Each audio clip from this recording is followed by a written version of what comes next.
Throughout my proposal, I am going to explore what various individuals have to say about embryonic gene manipulation and how they use rhetoric to back up their reasoning, along with how that influences the reader to act and feel a certain way about this topic.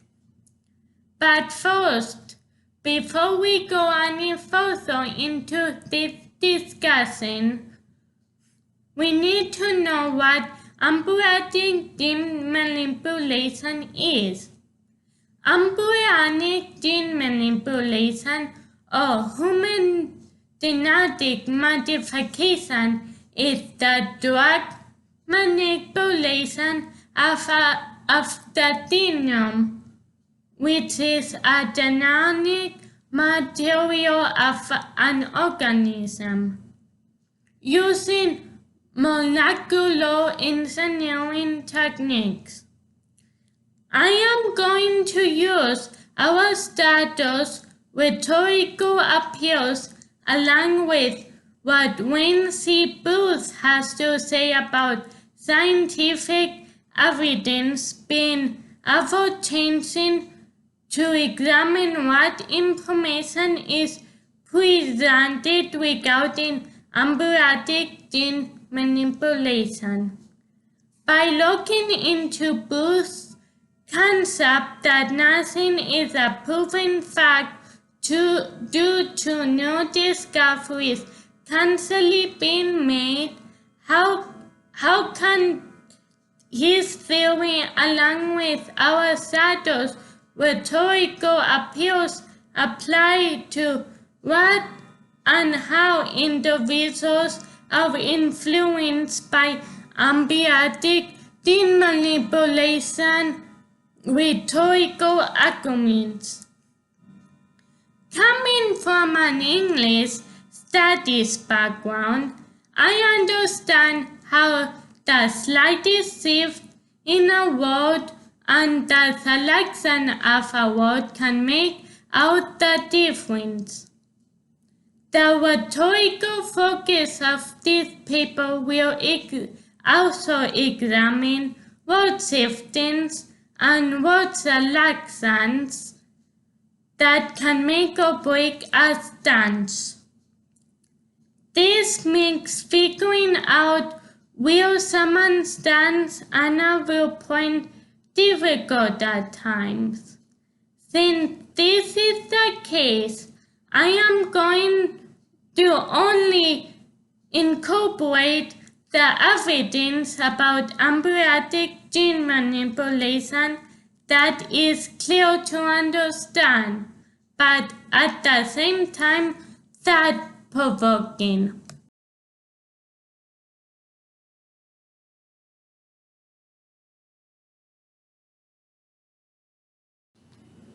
Part of the 504 of the Americans with Disabilities Act, ADA, under anti-discrimination states that the last submatter is concerned with the rules of a community, particularly the rules that derive from government and their enforcement. It regards disability as an outable trait that thus should not be the basis for invidious treatment by governments. The fact alone that this section is part of a law that must be abided by citizens creates a powerful message that states that the government is in charge. Therefore, it does not matter how a person feels about it because this law is here to stay. By removing acting upon the emotional appeal out of the equation, or at least try to, it allows one to ponder more about the ethos of this statement. Words such as invidious and unadoptable traits catches one's eye and makes them stop and think about the ways in which that person sees individuals with disabilities. That person thinks maybe an individual who has a disability has certain traits that should not be changed. Because who is that person to judge what can and cannot be changed and tampered with to a human being? This section of this law almost forces a person to re-examine his or her morals and characters due to the government getting involved and almost taking the control away from them to change a human being, thus creating a whole morale that surrounds a feeling of resentment if anyone dares to think about, or even worse, tries to act upon outdoing and telling a disabled person how and how not to act. Another law, in this case an amendment, that was issued by the Missouri Constitutional Amendment 2 of 2006. This constitutional amendment, also known as the Missouri Samster Resource and Cruz Initiative, states that it prohibits cloning or attempting to clone a human being.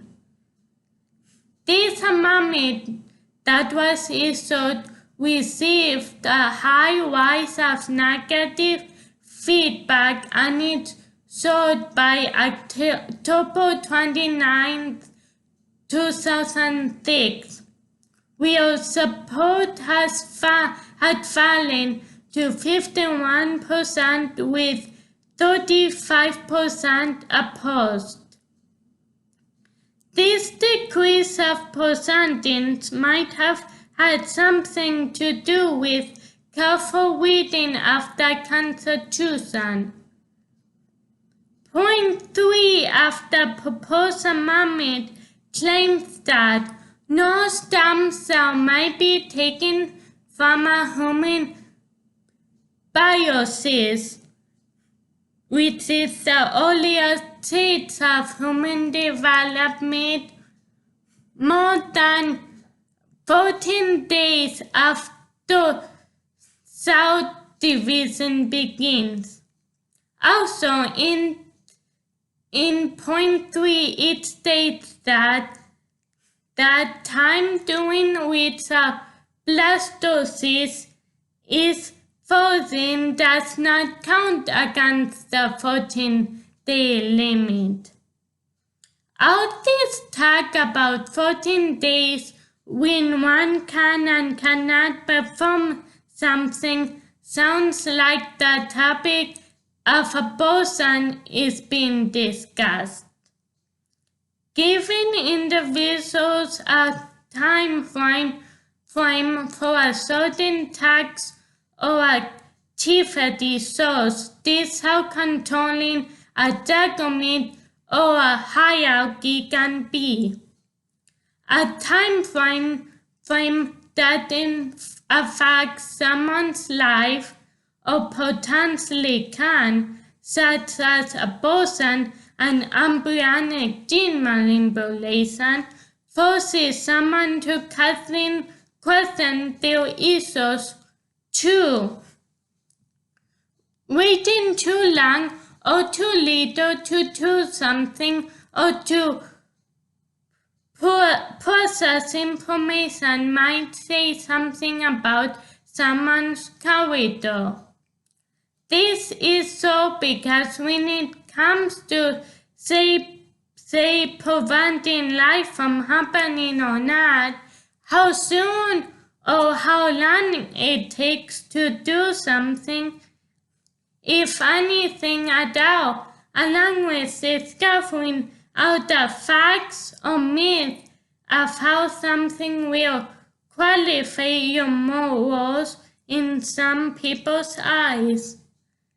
This will also determine a person's credibility because everything that person says or does will determine how that person is viewed and received by the masses.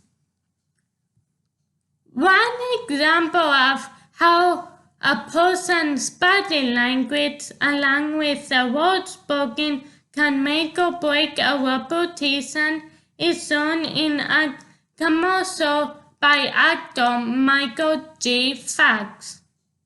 In this commercial that was paid for by McCaskill's campaign, the primary reason Fox gave for his support for McCaskill was her stance in favor of stem cell research.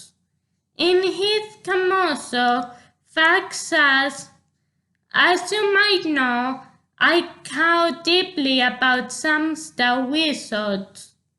In Missouri, you can like Clowney Caskill, who sells my hope for cruise." Fox concludes his commercial saying, "What you do in Missouri matters to millions of Americans like me." Fox has Parkinson's syndrome. Due to the side effects of the medication used to treat his condition, the advertisement was controversial because Fox was visibly suffering tremors. After viewing the commercial, Rush Limbaugh, a conservative radio host, claimed that Fox had either deliberately stopped taking his medication or was feigning his tremors. Both what Fox said and what Limbaugh revealed appeals to people's emotions. By Fox repeating the word Americans and adding it on Americans like me, he is getting the support of others in the hopes of others feeling bad about potentially doing something wrong or immoral by not supporting stem cell research to save lives of unborn babies who will end up having medical conditions or unfavorable features. On the other hand, Limbaugh appeals to emotions by almost ridiculing Fox and McCaskill. By provoking anger in people, Limbaugh is inexplicably saying that Fox is not to be trusted due to faking traumas that could have been avoided if he only took his medication. The same with McCaskill.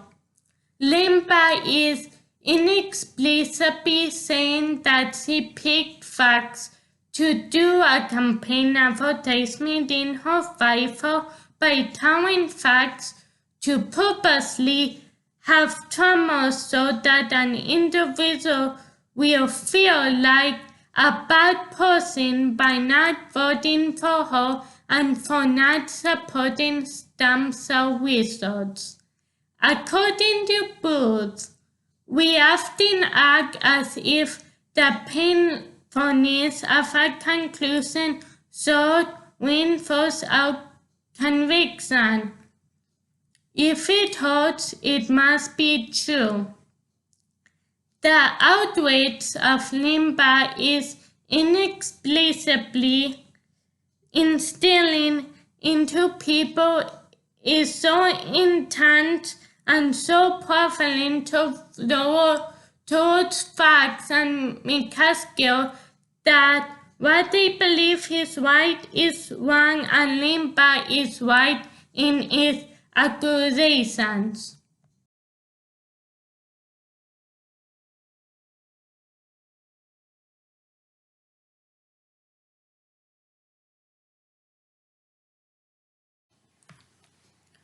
Whatever a person's stance is on embryonic gene manipulation, and however personally a person feels on his or her stance, there is always room to look at the pros and cons about a certain topic. One argument claims that modifying genomes is inherently dangerous because we can't know all the ways it will affect the individual. On the other side of the argument, some people's reasoning to perform embryonic gene manipulation is that we have literally no choice but to make decisions for future people without considering their consent. Our parents do this all the time, either because the children are too young to consent or because they do not yet exist. These two sides of the argument are solely based on how a person believes and what they believe to be moral and immoral. The types of character, good or bad, a person possesses determines what kind of emotions will be felt on a particular topic. A human emotion is only natural to be felt, and what's natural is neither good nor bad. It is also stated by Harris that parents and scientists should think responsibly based on the best available combination of evidence and argument about how their decisions will affect future generations. Whether a person believes that embryo modification is unnatural or amounts to plain God, or that embryonic gene manipulation is okay due to the inherent dangers in the natural way we reproduce. John Harris and Marcy Danvalsky provides words such as natural and unaffected children as trigger words to inspire fear or hope in parents. Harris and Danvalsky conclude by saying, in opening the door to one kind of germline modification, we are likely opening it to all kinds. For parents who are considering doing embryonic gene manipulation due to knowing that their child will be born with a disability. It is significant to keep in mind that empowerment usually makes little difference to quality of life. It seems to some people obviously that the concept of embryonic adaptation, which refers to the way in which after trauma quality of life eventually returns to approximately what it was before the trauma struck, is experienced. It becomes even more obvious to most people when one hears that scientists such as Daniel Gilbert have done very thorough testing of what people say and how they think regarding hedonic adaptation after going through a trauma. This is one of the main points that convinces parents to either go through embryonic gene manipulation or not for their unborn baby. It only takes us switching of a word or phrase, in some cases the same word or phrase, to focus attention on something that may raise high emotions and outgoing viewpoints.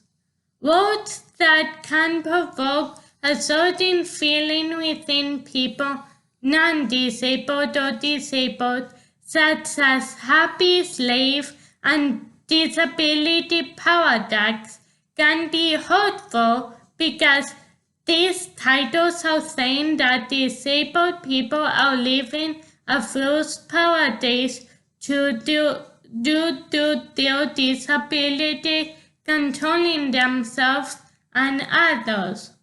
It does not really matter what a person goes through or not because, as Hamlet said, the thousand natural shocks that flashes out to, with one of them being to be born is to be vulnerable, to fall prey to disease and suffering, and ultimately to die. It is only evident that what we know is our own existence and what we can will that existence is to be whatever we want it to be, in opposition to the absurdity of the universe that created us.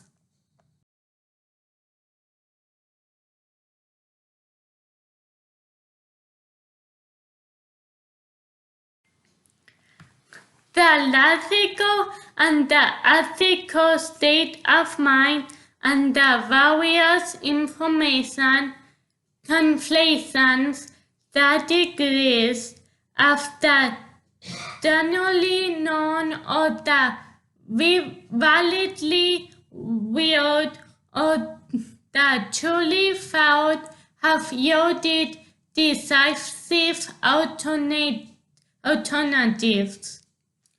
Since a moral evaluation of the following distinctions need to be kept in mind, and procedures use and somatic cells for strictly therapeutic purposes are in principle morally licit. We should follow these orders to be considered good citizens.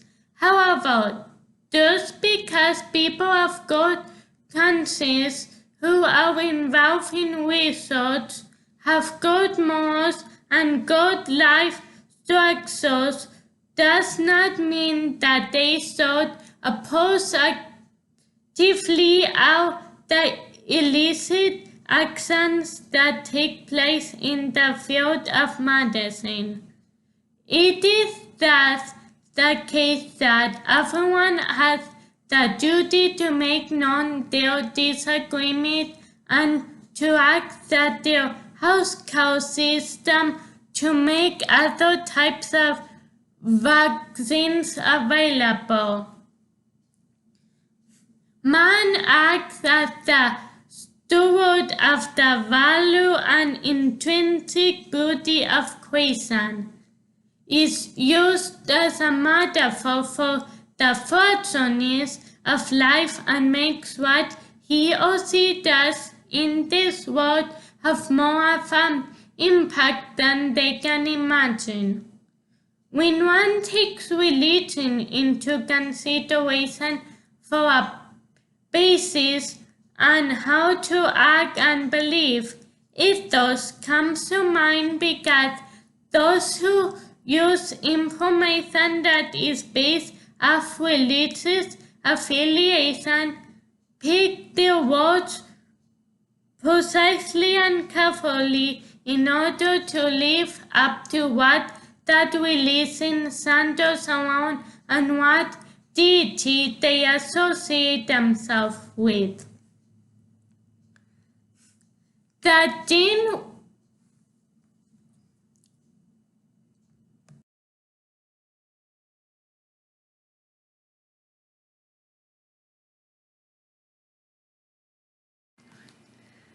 That gene research group called Chijan offers a variety of resources developed and staffed to meet researchers' needs for specialized equipment, services, or expert consultation. Having state-of-the-art equipment and resources is what individuals focus their eye on and persuade them to get involved. Along with Chijan's mission being science education and community outreach, their goal is to educate, train, and inspire the next generation of researchers and physicians, and to increase a community's working knowledge and dynamics. This research group also conducts groundbreaking research with life-changing results. Judging by the different types of embryonic gene manipulation, cymatic, which is genetic modification that adds cuts or changes the gene in some of the cells of an existing person, typically to alleviate a medical condition, and germline, which is genetic modification that would change the genes in egg sperms or early embryos. And all the information out there about gene manipulation. It can be hard to determine what is right and what is wrong, along with what to believe and what not to believe.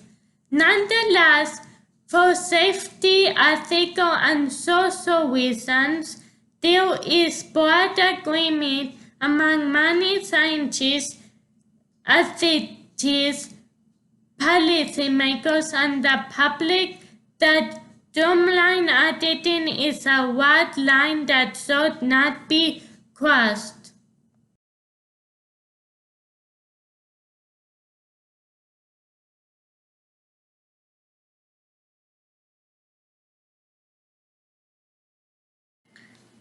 As Booth confirms, For scientism, there has always been the promise of an ultimate reunion of somewhere in the future, when science will have been able to reinvest out those other models and then finally explain them. Focusing on embryonic gene manipulation, importance, and discovering its rhetorical elements is crucial to explore because due to Booth's believing that nothing in the world of science is actually true because of new discoveries being made, and Aristotle believing that animal-like instincts and emotions interfere with our rational minds. We must learn about what humans will do and what they are capable of doing.